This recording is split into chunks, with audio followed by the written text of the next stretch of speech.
오늘 본문 말씀은 에스겔서입니다. 33장 말씀인데 이 에스겔서는 크게 두 부분으로 나눠지는데 이 33장을 기준으로 해서 그 전에는 하나님의 심판에 대한 말씀을 하고 있습니다.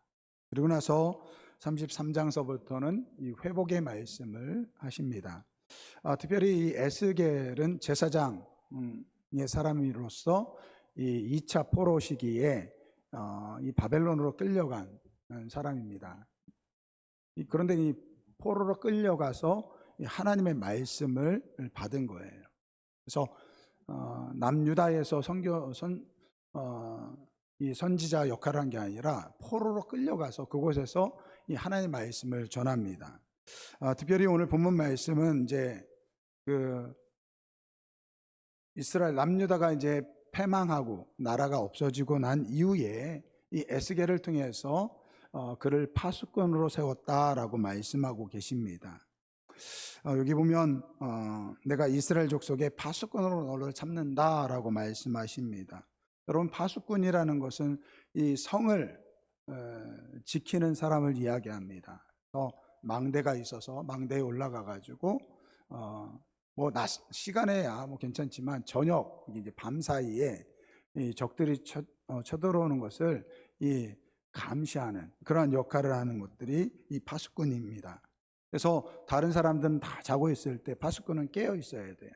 그래서 적이 오면 나팔을 불러야 됩니다. 나팔을 불어서 이 성에 있는 백성들로 하여금 적이 온다라는 것을 알려주고 이 전쟁을 준비하도록 해야 합니다. 그런데 만약에 이 파수꾼이 잠을 잔다, 그럼 어떻습니까?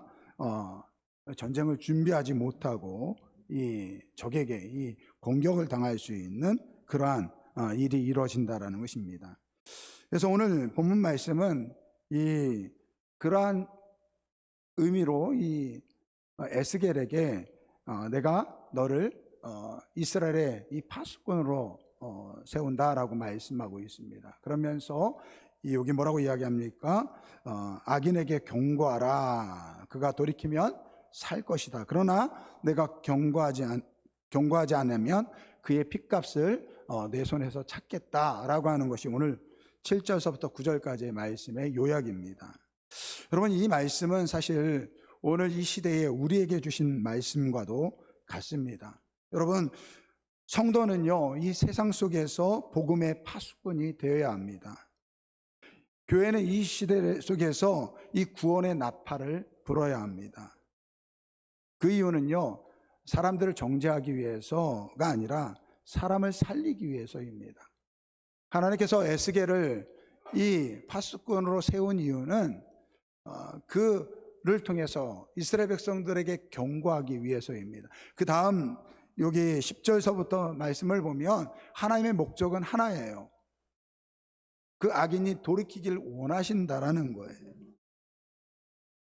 그래서 하나님께서 이 사랑 때문에 오늘 에스겔을 통해서 파수꾼으로 삼은 것 같이 이 세상을 사랑하기 때문에 하나님께서 교회를, 오늘 우리를 이 에스겔과 같이 파수꾼으로 우리를 부르신 줄 믿습니다. 왜냐하면 우리가 부르지 않으면요, 세상 사람들은 하나님을 알 길이 없다라는 거예요. 더더욱 지금 요즘 우리가 살아가는 시대가 어떻습니까? 점점 하나님을 잃어가는 시대가 되고 있습니다. 제가 몇 가지 한번 정리를 해봤습니다. 첫째는요, 왜 이 세상이 하나님을 잊어가는가? 이 하나님을 두려워하는 마음이 사라지고 있습니다. 여러분, 옛날 사람들은요, 이 자연 앞에서 두려움을 느꼈습니다. 그 원인을 알지 못하니까. 폭풍, 질병, 전쟁, 이 죽음 앞에서 그 옛날 분들은요, 한계를 느꼈습니다. 저는 개인적으로 일본 그러한 이 만화나 이 드라마를 안 봅니다. 제가 한때 잠깐 두 편을 봤는데 보니까 다 이 정령에 대한 이야기예요. 귀신에 대한 이야기더라고요. 그래서 그 다음부터는 제가 일본 드라마나 뭐 이런 것들을 아예 안 봅니다. 근데 일본은요, 지리적으로 보면 이 지진이 많이 일어납니다. 그리고 이 섬나라이지 않습니까? 이 바다에 나가서 일을 해야 되니까 거기는 잦은 태풍이 또 많이 지나가요. 그러니까 어떻습니까? 이 알 수 없는 상황 속에서 많은 신들을 만들어내는 거예요. 근데 요즘은 어떻습니까? 요즘은요, 과학이 너무 발달했어요. 의학, 사람의 DNA 지도를 다 만든다고 이야기를 해요. 여러분, 난자와 정자가 만나가지고 이 생명이 잉태되잖아요. 근데 정자와 난자 없이 생명을 만들 수 있는 그러한 기술까지 있다라고 이야기합니다. 또 우주선을 보내가지고 화성을 탐사하고 이 화성에다가 새로운 이 식민지를 만들겠다, 그렇게 이야기를 합니다. 또 인공지능 로봇이요, 인간을 대신하는 그러한 시대가 되었습니다. 그러니까 이 인공지능이요, 사람보다 더 뛰어난, 누가 만들었어요? 우리가 만들었다라는 거예요. 근데 여러분, 이렇게 오늘 우리가 많은 것을 알게 되었는데 이게 교만으로 흘러간다라는 거예요. 더 겸손해져야 되는데 하나님 앞에 더 이 교만해졌다라는 거예요. 이제는 하나님 없이도 살 수 있다라고 이야기합니다. 여러분, 오늘 우리가 의학이 아무리 발달하고 심지어 죽는 사람을 살리는 그러한 기술이 있다고 해도요, 여러분, 인간은 생명의 주인이 될 수 없습니다. 뭐 우주 여행을 통해서 식민지를 만든다고 해도 여러분, 인간은 창조주가 아니라는 거예요. AI를 통해서 정말로 엄청난 그러한 지식을 빠르게 우리가 처리할 수 있고 그러한 지식을 얻는다고 해도 거기에 그것이 진리의 근원이 될 수는 없다라는 것입니다. 그래서 잠언 9장 10절 말씀을 보면 여호와를 경외하는 것이 지혜의 근본이요 거룩한 자를 아는 것이 이 명철이다라고 말씀하고 있습니다. 무슨 말씀입니까? 우리가 아무리 과학이 발달하고 많은 것을 안다고 해도 하나님을 경외하지 않으면 그 지식은 아무것도 아니라는 거예요. 여러분, 기술이 발달하고 과학이 발달해서 결국 오늘 우리 인간들이 하나님을 두려워하지 않는 그런 시대가 되었다라는 거예요. 두 번째, 오늘 우리가 사는 세상이 왜 하나님을 떠나느냐? 두 번째는요, 이 세상이 편해져서 이 영적인 긴장감이 사라졌다라는 거예요. 여러분, 우리나라가 한때 최근까지만 해도 그런 이야기가 많았어요.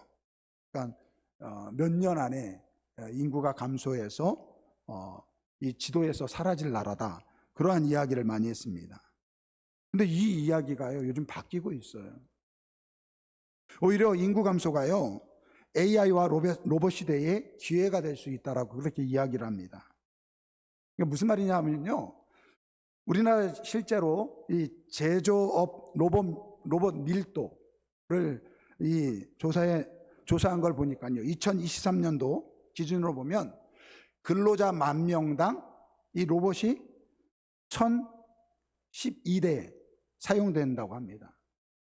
그러니까 사람이 10,000명 들어가는 곳에 약 10분의 1 정도, 이 정도의 로봇이 실제로 이 산업 현장에서 사용되어진다라는 거예요.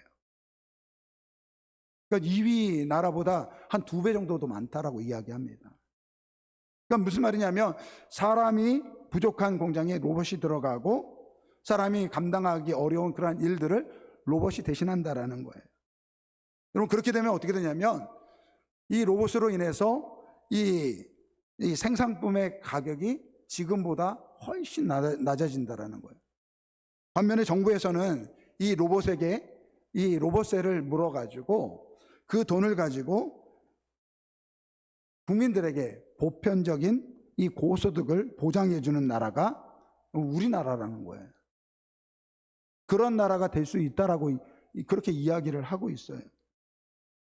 그래서 여러분 앞으로 이런 나라가 우리나라 기대해 보시기 바랍니다. 그러니까 무슨 말이냐면 놀면서 정부에서 주는 돈을 받을 수 있는 그런 나라가 된다라는 거예요. 그래서 노동은 생존을 위한 것이 아니라 이제 자아실현을 위한 이 취미 생활로 바뀐다라는 거예요. 근데 그런 나라가 우리나라래요.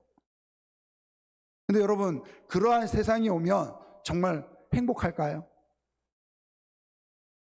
노동하지 않고 정부에서 주는 돈 받아가지고 취미 생활하고 내가 먹고 싶은 거 먹고 하고 싶은 거 하며 살면은 행복할까요? 신예은이라는 연기자가 있어요. 그러니까 이 친구가, 이 친구라고 하는 거예요. 이분이 30대 아직 안 됐는데 이분이 이 모태신앙이에요. 근데 이제 어렸을 때 좀 집안이 어려웠나 봐요. 하나님께 기도를 했대요. 정말 아이 같은 그런 기도 제목을 했는데, 하나님 저 돈 좀 주세요. 저 부자 되게 해주세요. 맛있는 것도 마음대로 사 먹고 제가 하고 싶은 것 마음대로 할 수 있는 그러한 돈을 벌 수 있게 저를 유명한 사람 만들어주게 해주세요. 그렇게 기도를 했대요. 근데 진짜로 그 꿈이 이루어진 거예요. 연기 우수상을 받고 그리고 많은 작품에서 지금 활동을 하고 있는데 마음껏 돈을 버는 거예요. 자기가 기도한 대로 정말로 먹고 싶은 거 먹고 사고 싶은 거 다 사는 그러한 현실이 이루어진 거예요. 근데 그분이 그런 이야기예요. 그런데요, 결론적으로 이야기하면 행복하지 않습니다. 하나님이 그런 말씀을 주시더래요. 누려보니 어떠니? 너 누려보면 어떠니? 그것으로 정말 행복하니?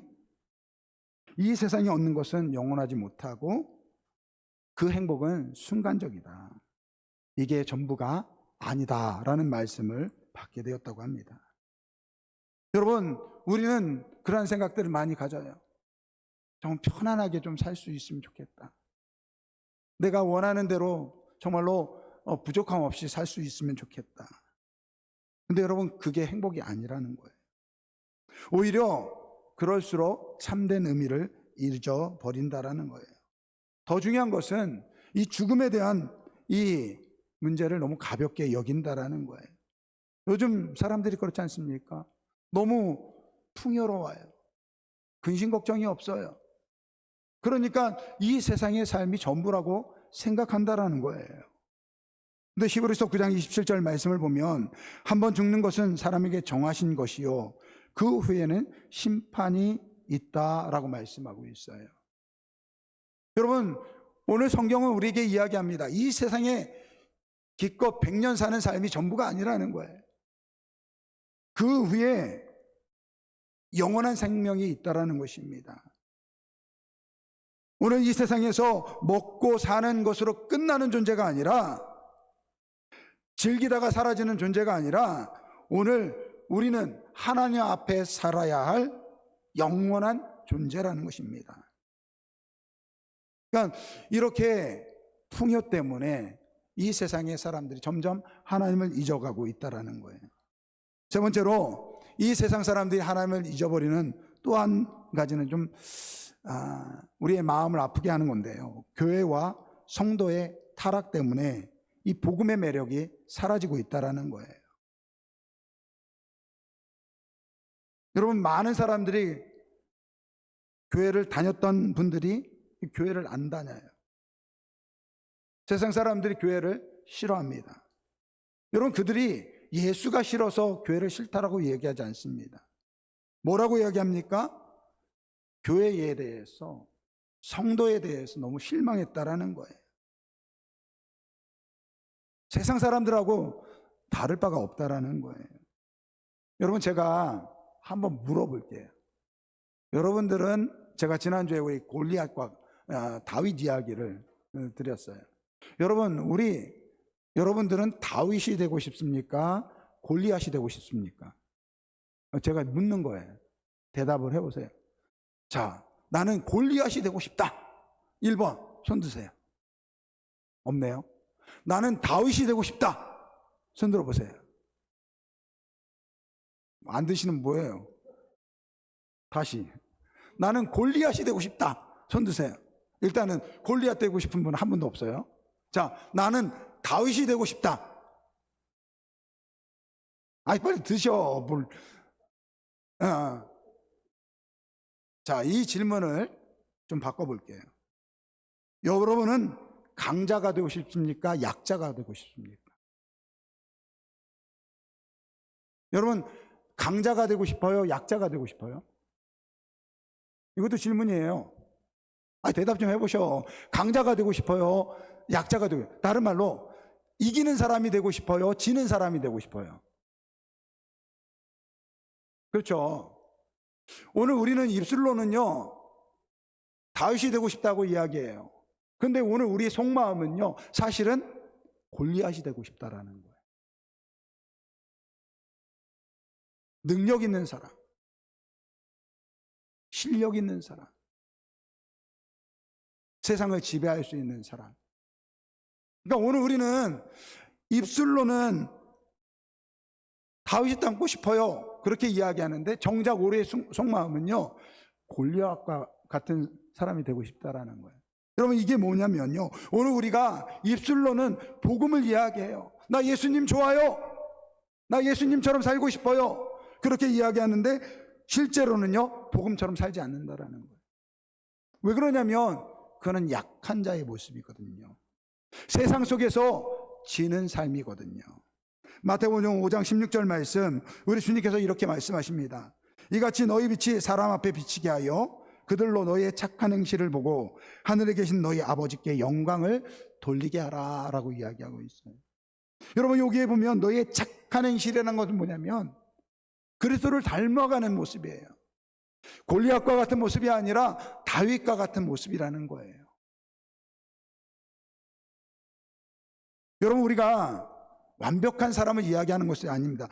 그러나 회개하는 사람이 돼야 돼. 잘못을 알았을 때 정말 회개하고 하나님 앞에 무릎 꿇는 그런 모습이 있어야 된다는 거예요. 그런데 교회에 그런 모습이 없다라는 거예요. 오늘 우리 성도들 가운데 그런 모습이 없다라는 거예요. 이것을 보고 세상 사람들이 교회에 성도를 보면서 실망한다라는 거예요. 그러니까 지금 이 세상이 하나님을 잃어가게 하는 그 이유 중에 교회와 오늘 우리의 일정한 책임이 있다라는 거예요. 이렇게 이 세상의 사람들은요, 하나님을 두려워하지 않고 죽음을 멀리하고 이 교회와 성도의 부패 속에서 점점 하나님을 잊어가고 있다라는 거예요. 이러한 세상 속에서 오늘 하나님께서는 그런데도 불구하고 오늘 우리를 구원의 파수꾼으로 부르신 줄 믿습니다.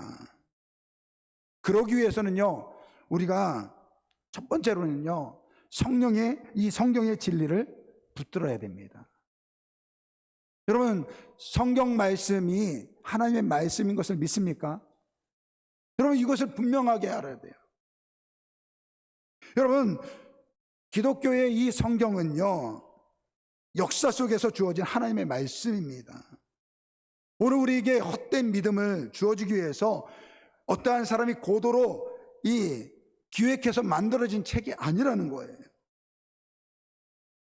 하나님께서 자신을 나타내는 책이며 오늘 우리가 그것을 믿을 만한 책이라는 거예요. 여러분, 성경을 우리가 믿을 수 있는 몇 가지 이유를 제가 좀 말씀을 드릴게요. 첫째, 성경은요, 이 땅에 오실 메시아 예수 그리스도를 오래전서부터 증언했다라는 거예요. 여러분, 어느 날 갑자기 예수님이 오신 것이 아니라는 거예요.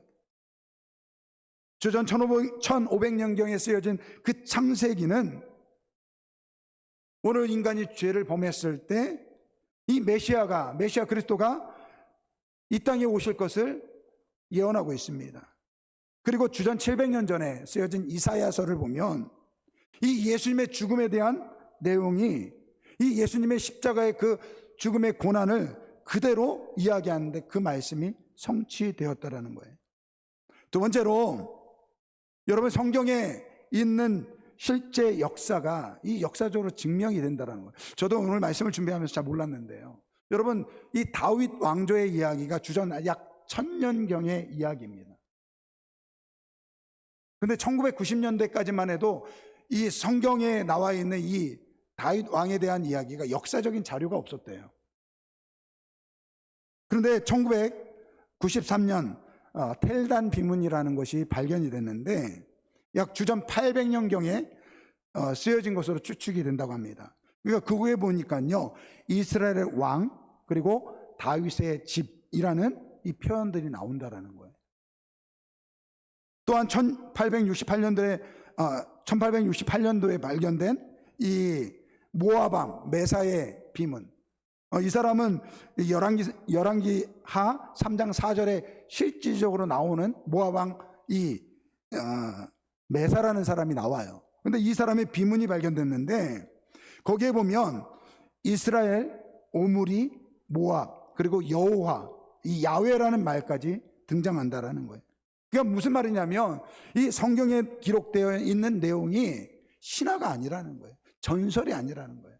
실제로 역사 가운데 존재했던 이 역사적인 책이라는 것입니다. 세 번째는요, 성경의 신뢰성입니다. 여러분, 우리가 성경은 약 1600년 동안에 약 40명의 사람들이 쓴 책입니다. 그리고 오랜 역사 속에서 하나님께서 그들의 백성, 하나님의 백성을 통해서 이 말씀을 필사하고 보존한 책입니다. 특별히 1947년도에 발견된 사해사본이 있어요. 거기에 보면 기원전 3세기서부터 약 기원 후 1세기 사이에 자료가 있는데 그 안에 있는 그 구약 성경이 있거든요. 근데 그 구약 성경의 내용을 보면 지금 우리가 가지고 있는 구약 성경과 내용의 차이가 거의 차이가 없다라는 거예요. 여러분, 수많은 사본이 발견되는데 그 수많은 사본이요 거의 일치한다라는 거예요. 그러니까 성경은요 막연한 종교 문서가 아니라 하나님께서 자신의 뜻을 밝히기 위해서 수많은 사람들을 통해서 일관적으로 말씀하셨던 것이 바로 이 성경이라는 것입니다. 또한 성경에 나와 있는 여러 제국에 대한 이야기가요 보면요 이 다니엘서에 나와 있는데 그것과 일맥상통한다라는 것. 아수르, 바벨론, 페르시아, 헬라, 로마 제국. 여러분, 이 이야기가 이미 성경 속에서 예언되고 있다라는 것입니다. 무엇보다도요 오늘 우리가 성경을 믿을 수 있는 가장 궁극적인 이유는요 예수 그리스도의 십자가의 사건입니다. 제가 늘 말씀을 드리지만 여러분, 이 십자가의 사건, 예수 그리스도의 이 땅에 오심과 그리고 죽음과 이 부활의 사건은요 역사적으로 증명되고 있다라는 거예요. 여러분, 다른 거 못 믿어도요 예수님께서 이 땅에 오셔서 십자가에서 죽으시고 부활하셨다는 그 사실 하나만 우리가 분명하게 한다고 한다면 우리가 예수를 믿을 수밖에 없다라는 것입니다. 이렇게 오늘 우리는요 이러한 분명한 성경이 진리라는 말씀을 붙잡고 살아가야 될 줄 믿습니다. 그래서 오늘 우리는요 이 복음의 파수꾼으로 살아야 된다는 거예요. 여러분, 에스겔은요 이 하나님을 통해서 하나님의 말씀을 받았습니다. 그리고 경고하라고 말씀하십니다. 말씀대로 살아가야 돼요. 오늘 우리 성도들도 마찬가지예요. 오늘 이 자리에 있는 우리는요 예수 그리스도를 믿죠? 예수 그리스도 믿으시죠? 예수님의 십자가의 사건과 예수님 그리스도의 그 구원을 믿으시죠? 여러분, 하나님께서 오늘 우리에게 말씀하셨어요. 예수를 믿는 자에게는 구원이 있고 예수를 믿지 않는 자에게는 심판이 있다라고 말씀하고 있습니다. 여러분, 우리는 죄의 결과를 이미 알고 있어요. 심판이 있다는 것을 알고 있습니다. 예수 안에 영생이 있다는 것을 알고 있어요. 예수님을 믿지 않으면 구원받을 수 없다는 사실을 알고 있습니다. 그렇다고 한다면 어떻게 해야 됩니까? 복음을 전해야 된다는 거예요. 여러분, 오늘 우리는 복음을 전해야 돼요. 근데 여러분 조심해야 돼요. 복음을 전할 때는요, 거친 말로 전해서는 안 돼요. 억지로 예수를 믿게 한다고 해서 믿는 것이 아니라는 거예요. 막 답답한 마음에 막 예수 믿어, 안 믿으면 지옥 가, 그렇게 말할 수 있겠죠. 옛날에 예수천당 불신지옥 이렇게 팻말 들고 막 그러잖아요. 여러분, 그러한 것들이 통용이 될 수 있었던 시대가 있는가 하면요, 지금은요 지혜롭게 복음을 전해야 돼요. 정말 하나님의 사랑을 담아서 복음을 전해야 돼요. 여러분, 복음이 진리이기 때문에 우리는 분명히 전해야 됩니다. 하지만 이 복음이 진리이기 때문에 사랑의 마음을 담아서 전해야 된다라는 거예요. 그리고 더 중요한 것은요, 이 복음에 합당한 삶으로 나팔 소리를 선명하게 들려야 됩니다. 여러분, 나팔 소리가요, 소리가 각각 다르잖아요. 그래서 어정쩡하게 부르면 안 돼요. 그래서 여기 고린도전서 14장 8절 말씀을 보면, 만일 나팔이 분명하지 못한 소리를 내면 누가 전투를 준비하리요, 이렇게 말씀하고 있어요. 여러분, 교회에서 내는 소리가요 분명하지 않으면 이 세상이 알아들을 수 없다라는 거예요. 여러분, 성도가 우리가 복음을 전할 때 말로도 전해야 되지만 삶으로 똑같은 소리를 내야 된다라는 거예요.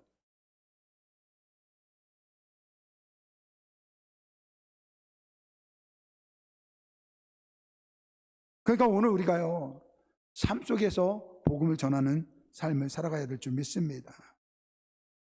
먼저 항상 하나님 앞에 나 자신을 낮추는 모습으로 살아가야 됩니다. 내 옆에 있는 사람을 위해서 기꺼이 희생하고 섬기는 모습으로 살아가야 된다는 것입니다. 무엇보다도 예배를 회복하고 말씀을 가까이 하며 가정에서 정말로 주를 섬기는 모습으로 보여줘야 된다는 거예요. 여러분, 우리 자녀들에게도 마찬가지예요. 세상의 성공보다 하나님을 경외하는 것을 가르쳐야 된다는 거예요.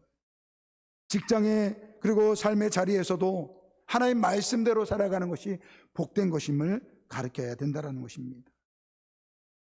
지금 우리가 살아가는 이 시대는요, 그 어느 시대보다 이 복음의 증인이 필요한 시대입니다. 근데 말로는 안 돼. 삶으로 보여줘야 돼요. 여러분, 우리 교회가 목장 모임을 하잖아요. 목장 모임을 하는 이유가 다른 것에 있는 것이 아니에요. 그 모임을 통해서 오늘 우리가 어떻게 살아가는지 오늘 우리에게 보여주라는 것입니다. 여러분, 오늘 하나님은 우리에게 말씀하십니다. 내가 너를 파수꾼으로 세웠다. 하나님께서 오늘 우리에게 말씀하세요. 내가 너를 파수꾼으로 세웠다라는 거예요. 무슨 말씀입니까? 오늘 이 시대에, 하나님을 잃어가는 이 시대에 이 복음의 증인으로 오늘 우리를 부르셨다라는 것입니다.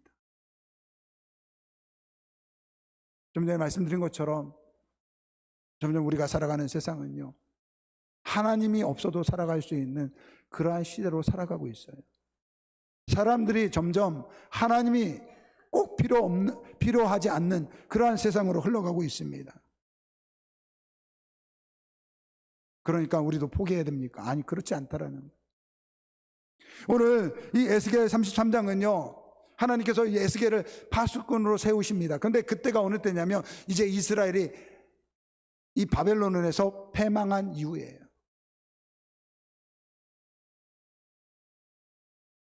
하나님의 심판이 이루어진 이후예요. 근데 하나님 뭐라고 이야기합니까? 그를 파수꾼으로 세웠다라는 것입니다. 아직 끝나지 않았다라는 거예요.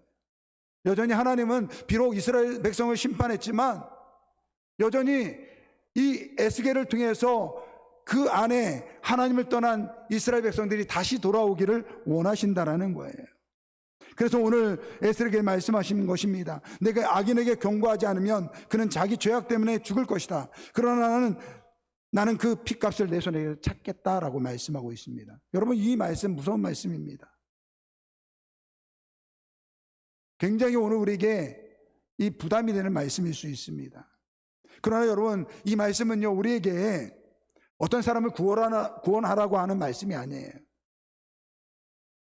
경고하라는 말씀이에요. 하나님께서 오늘 우리에게 입술에 주어진 그 복음을 전하라는 것입니다.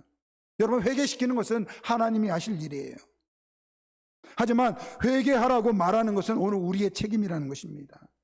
여러분, 믿게 하는 것은 성령 하나님이십니다. 그러나 그 그리스도의 복음을 전하는 것은 오늘 우리 아름다운 교회가, 오늘 우리 성도들이 감당해야 할 것이라는 거예요.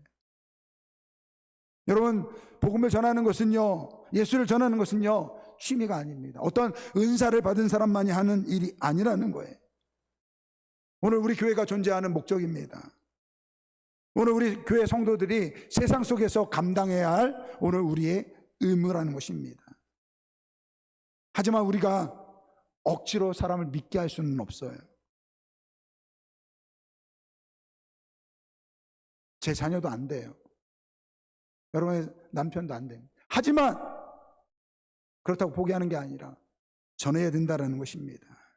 오늘 여기 7절 말씀을 보면 이 하반절에 그렇게 이야기합니다. 말씀하십니다. 너는 내 입의 말을 듣고 나를 대신하여 그들에게 경고할지어다. 여러분, 여기 보면 나를 대신하여 이렇게 이야기하고 있어요. 하나님을 대신해서 복음을 전하는 거예요. 하나님은 이 세상 사람들 다 구원하고 싶다라는 거예요. 그래서 에스겔을 부르신 거예요.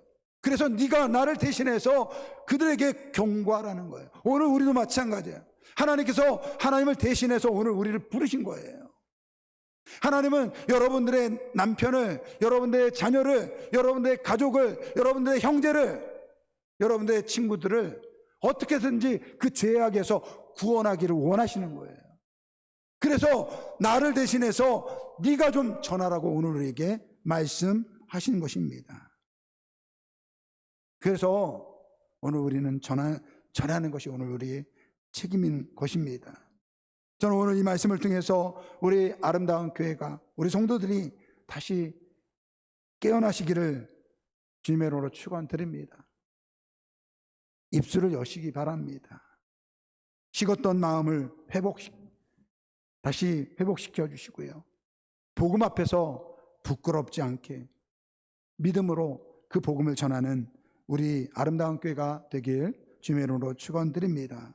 여러분, 이 시대에 우리 교회가요, 우리 성도들이요, 구원의 나팔을 부는 그러한 교회가 되어야 될 것입니다. 이 세상 사람들은요, 점점 귀가 어두워지고 있어요. 그들에게 외쳐야 됩니다. 오늘 구원의 나팔을 불어라. 여러분, 분명하게 부는 그런 우리 모두가 되길 바랍니다. 근데 사랑으로 부르셔야 돼요. 사랑으로. 그리고 포기하지 마시기 바랍니다. 끝까지 부르시기 바랍니다. 그 사람이 들을 때까지. 여러분, 그렇잖아요. 파수꾼이 나팔을 부는데 뭐 가까이 있는 사람들은 잘 들리겠지만 저 변방 끝에 있는 사람은 잘 들리겠습니까? 안 들리겠습니까? 잘 안 들리겠죠. 그 사람이 깰 때까지 파수꾼은 불러야 된다는 거. 오늘 우리가 사람을 구원할 수는 없어요. 하지만 하나님께서는 오늘 우리에게 에스겔에 말씀하신 것처럼 말씀하십니다. 그게 사명이다.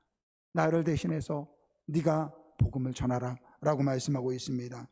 오늘 우리 결단의 찬양은요, 우리를 사용하소서, 이 찬양입니다. 여러분, 여기 우리에겐 소원이 하나, 다른 것이 있는 게 아니에요. 그러니까 오늘 우리의 소원은요, 주님 오실 그날까지 십자가의 복음을 전하는 거예요. 예수 그리스도만이 참 하나님이시다. 예수 그리스도만이 구원을 얻는 길이다. 이것을 전하는 것이 오늘 우리 교회와 우리의 사명이라는 거예요. 이것이 오늘 에스겔을 통해서 내가 너를 파수꾼으로 세웠다라고 하신 말씀인 것입니다. 저는 우리 아름다운 교회가, 우리 성도들이 이 구원의 나팔을 부는, 그래서 하나님을 대신해서 이 세상에 복음을 전하는 그러한 우리 교회, 우리 성도들이 되길 바랍니다. 우리 결단의 찬양 한번 같이 찬양 드리겠습니다.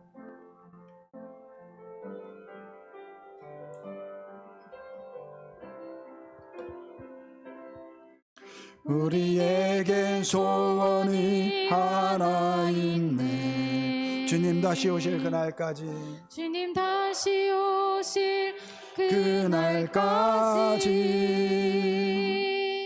우리 가슴에 새긴 주의 십자가 사랑 나의 교회를 사랑케 하네. 주의 교회를 향한 우리 마음 희생과 포기와 가난과 고난 하물며 죽음조차 우릴 막을 수 없네. 우리 교회는 이 땅의 희망 교회를 교회되게 예배되게 우리 사용하소서. 진정한 부흥의 날 오늘 임하도록 우리 사용하소서. 성령 안에 예배하리라. 성령 안에 예배하리라. 주의 마음으로 사랑으로 사역하리라. 사랑으로 사역하리라. 교회는 생명이니 교회를 교회되게 교회를 교회되게 예배되게 우리 사용하소서. 진정한 은혜 날 오늘 임하도록 우리 사용하소서. 우리 한번 같이 기도하겠습니다. 여러분, 이 땅에 참된 소망은 오늘 교회에 있습니다. 어쩌면 우리에게 있는지 모릅니다. 하나님께서 오늘 에셀에게 말씀하셨습니다. 네가 나를 대신하여 그들에게 경고하라. 우리 하나님께서 우리에게 말씀하셨습니다. 너희가 나를 대신하여 이 세상에 복음을 전하라. 너희 가족에게 복음을 전하라. 내 남편에게, 내 배우자에게 복음을 전하라. 내 형제에게 복음을 전하라. 내 친구에게, 내 동료들에게 복음을 전하라. 이웃사촌에게 복음을 전하라. 오늘 우리에게 말씀하셨습니다. 여러분, 교회를 교회되게 하는 것은, 성도를 성도되게 하는 것은 다른 것이 아닙니다. 바로 이 복음에, 이 말씀에 순종하고 이 복음의 책임을 다하는 것입니다. 주님, 우리 교회가 복음을 전하는데 우리 하나님의 마음을 닮아서 복음을 전하게 하여 주옵소서. 죽어가는 영혼에 대한 뜨거운 마음을 허락하여 주옵소서. 우리 주의 장무로 동성으로 기도합니다. 주여, 사랑과 은혜가 많으신 아버지 하나님, 아버지, 우리를 사용하여 주옵소서. 내가 나를 대신하여 이스라엘에게 복음을 경고하라고 말씀하셨던 것처럼 아버지 하나님, 우리를 사용하여 주옵소서. 하나님을 대신해서 하나님의 구원의 말씀, 아버지 복음을 전하는 우리 아름다운 교회 모든 성도들, 우리 교회가 될 수 있도록 은혜 베풀어 주옵소서. 아버지 하나님, 교회를 교회되고 아버지 되게 하는 것은 정말로 주의 말씀을 잡고 그 말씀대로 살아가는 것인 줄 믿습니다. 아버지 하나님, 이 마지막 세대에 아버지 세상은 점점 하나님을 잃어가고 있습니다. 하나님이 아버지 버려가고 있습니다. 이러한 세상 속에서 우리 아름다운 교회가 이 구원의 말씀, 이 예수 그리스도의 복음의 말씀을 아버지 담대하게 전하는 우리 교회를 될 수 있도록 도와주시옵소서. 영혼을 사랑하는 마음을 허락하여 주시기 원합니다. 죽어가는 영혼을 구원하는 교회 되게 하여 주옵소서. 아버지 하나님, 그래서 교회를 교회되게, 정말로 우리 교회가 생명이 있는 교회, 정말로 죽은 자를 살리는 교회 될 수 있도록 도와주시옵소서. 우리에게 맡겨주신 영혼들을 향해서 아버지 끝까지 기도하게 하여 주시고 사랑으로 기도하게 하여 주시고, 정말로 우리를 통해서 하나님의 그 구원의 메시지가 날마다 우리 가정을 통해서, 우리 직장을 통해서, 우리 삶의 현장을 통해서 증거될 수 있도록 은혜 베풀어 주옵소서. 감사하며 예수님의 이름으로 기도합니다.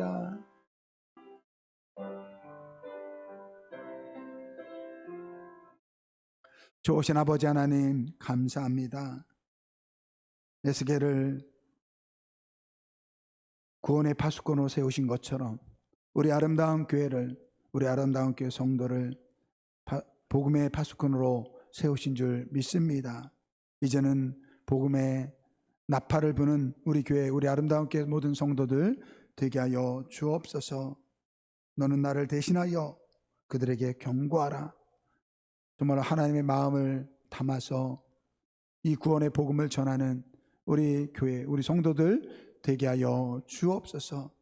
그래서 우리 교회가 정말 하나님의 교회다움을 이어가는 아버지 우리 교회 되게 하여 주시고, 우리 성도들이 하나님께서 우리에게 주어주신 그 책임을 다하는 우리 모든 성도들 되게 하여 주옵소서. 이번 한 주간도 이 복음의 기쁨 가운데, 구원의 이 기쁨 가운데 살아가는 우리 모든 성도들, 그 가운데 삶 속에서 복음을 전하는 우리 모든 성도들 되게 하여 주옵소서. 감사드리며 우리를 구원하신 예수 그리스도 이름으로 기도드립니다. 아멘. 우리 다 같이 일어나셔서 교회를 교회되게, 예배를 예배되게, 후렴구 두 번 부르겠습니다. 교회를 교회되게, 교회를 교회되게, 예배를 예배되게, 우리 사용하소서. 진정한 의의 날 오늘 임하도록 우리 사용하소서. 교회를 교회되게, 교회를 교회되게, 예배를 예배되게, 우리 사용하소서. 진정한 능의 날 오늘 임하도록 우리 사용하소서.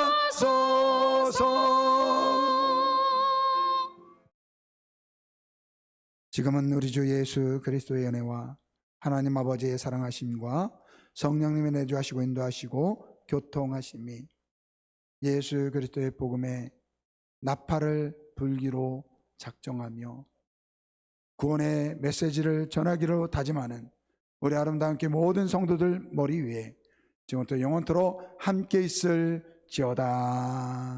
아멘.